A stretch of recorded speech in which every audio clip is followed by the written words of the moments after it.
की संसद में बवाल, महिला सांसद के बुर्का पहनने पर बवाल। कई सांसदों ने बुर्के के खिलाफ अभियान छेड़ा।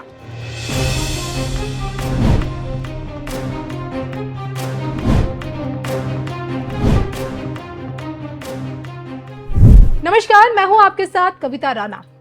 बुर्का एक अरबी शब्द है जिसका इस्तेमाल 7वीं शताब्दी से हो रहा है। बहुत से लोग देखिए ये मानते हैं कि बुर्के की शुरुआत अरब देशों से हुई है, लेकिन ये बिल्कुल भी सही नहीं है। बहुत से इतिहासकार ये मानते हैं कि बुर्का पहली बार ईरान में पहना गया था, लेकिन इस समय बुर्का यूरोपीय देशों में हॉट टॉपिक बना हुआ है क्योंकि कई देशों में इस पर प्रतिबंध लगा दिया है। बुर्के को लेकर कई मुस्लिम देश प्रतिबंध है। जिन मुस्लिम देशों में देखिए बुर्के पर बैन है उनमें Algeria, Tunisia, Tajikistan, Turkmenistan, Uzbekistan, चाड ये देश शामिल है।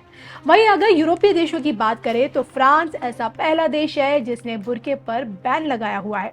यहाँ महिलाओं के बुर्का पहनने पर सोचे 150 यूरो का जुर्माना लग जाता है, और अगर कोई व्यक्ति महिलाओं को बुर्का पहनने पर मजबूर करता है तो उस पर 30,000 यूरो का जुर्माना है। फ्रांस के अलावा Belgium, Denmark, Netherland, Austria, Denmark, Switzerland, Bulgaria, यहाँ तक कि जर्मनी और इटली भी इन देशों में भी शामिल है जहाँ बुर्का पूरी तरह से बैन है, यानी कि यहाँ बुर्का पहनना अपराध है। लेकिन अब नया मामला ऑस्ट्रेलिया से आया है, जहां पर एक महिला सांसद बुर्का पहनकर जैसे ही संसद में आई तो बवाल हो गया। आप जानते हैं कि हर देश की संसद एक लोकतांत्रिक मंच होता है जहां देश के लिए कानून बनते हैं, बहस होती है और जहां दुनिया उम्मीद करती है कि विचारों की लड़ाई हद में रहेगी। लेकिन सोमवार को यह हद तब टूट गई जब दक्षिणपंथी सीनेटर पॉलिन हैंसन पूरे बुर्के में नकाब पहनकर संसद के फ्लोर पर आ गई। जैसे ही वो संसद में पहुंची हंगामा हो गया। खबरों की माने तो सोमवार की सुबह सीनेट की कार्रवाई शुरू होने वाली थी, लेकिन उससे पहले ही एक तस्वीर सोशल मीडिया पर वायरल होने लगी। ये वही हैंसन है जिन्होंने इस तरह का कारनामा 2017 में भी किया था। जी हाँ, तब हैंसन ने बुर्का पहनकर संसद में हंगामा किया था और दावा किया था कि बुर्का राष्ट्रीय सुरक्षा के लिए खतरा है। और इस बार उन्होंने ये प्रदर्शन तब किया जब सीनेट ने उनके बुर्का प्रतिबंध बिल को पेश करने की अनुमति ही नहीं दी थी।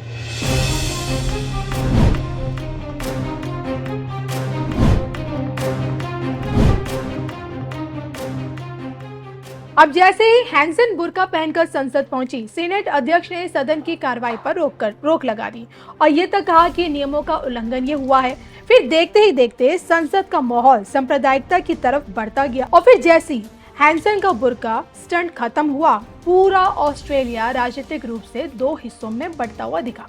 अब बवाल को लेकर जो पहली प्रतिक्रिया न्यू साउथ वेल्स ग्रीन्स की मुस्लिम सीनेटर मेहरीन फारूकी की जो सामने आई है वो मैं आपको बता दूं, ये सिर्फ स्टंट नहीं, ये खुला हुआ नक्सलवाद है। ये इस देश के मुसलमानों के खिलाफ एक अपमानजनक हमला है।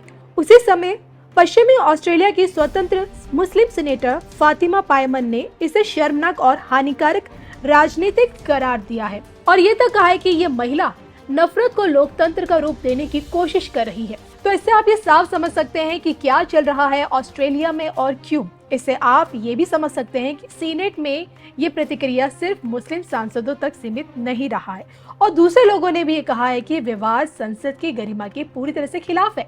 सत्ताधारी लेबर पार्टी की सीनेट लीडर पेनी वोंग, जो अपनी संयमित और तर्कपूर्ण राजनीति के लिए पूरी दुनिया भर में जानी जाती है, उनका तक ये कहना है पॉलिन हैंसन ऑस्ट्रेलियन सीनेट की सदस्यता के योग्य नहीं है। और इतना ही नहीं, उन्होंने हैंसन को लेकर यह भी कहा, हम निलंबन का प्रस्ताव पेश करेंगे।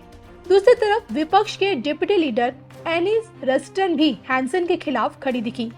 रस्टन ने कहा कि यह संसद में नफरत फैलाने का कृत्य है, हम इसे समर्थन नहीं दे सकते। तो आप समझ सकते हैं कि जो मुस्लिमों को लेकर हैंसन दाव खेल रही थी वो दाव उन्हीं पर भारी पड़ गया। तो वहीं इतना बवाल मचने के बाद हैंसन ने अपनी कार्रवाई को राष्ट्रीय सुरक्षा के समर्थन में उठाया गया एक कदम बताया है और सोशल मीडिया में ये तक वो अब कह रही हैं, अगर संसद बुर्के पर प्रतिबंध नहीं लगाएगी तो मैं बार बार बुर्का पहनकर यहाँ आऊंगी। मैं चाहती हूँ कि हर ऑस्ट्रेलियाई समझे कि ये परिधान महिलाओं के खिलाफ दमनकारी है, कट्टरपंथ को बढ़ावा देता है और देश की सुरक्षा को खतरे में डालता है। अगर आपको मेरा बुर्का पहनना पसंद नहीं तो इस पर प्रतिबंध लगा दीजिए। अब जानकारों के माने तो हैंसन का ये बयान उनकी राजनीति का एक क्लासिक सैंपल है। डर पैदा करो, विवाद खड़ा करो और उसे चुनावी मुद्दा आसानी से बना दो। पर क्या ये ऐसा सच में है?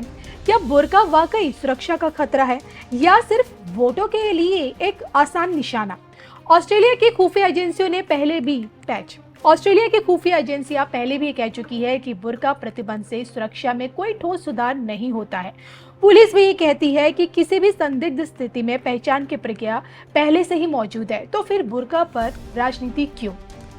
इस पूरी खबर पर आपका क्या कुछ कहना है, कमेंट करके बताइएगा जरूर।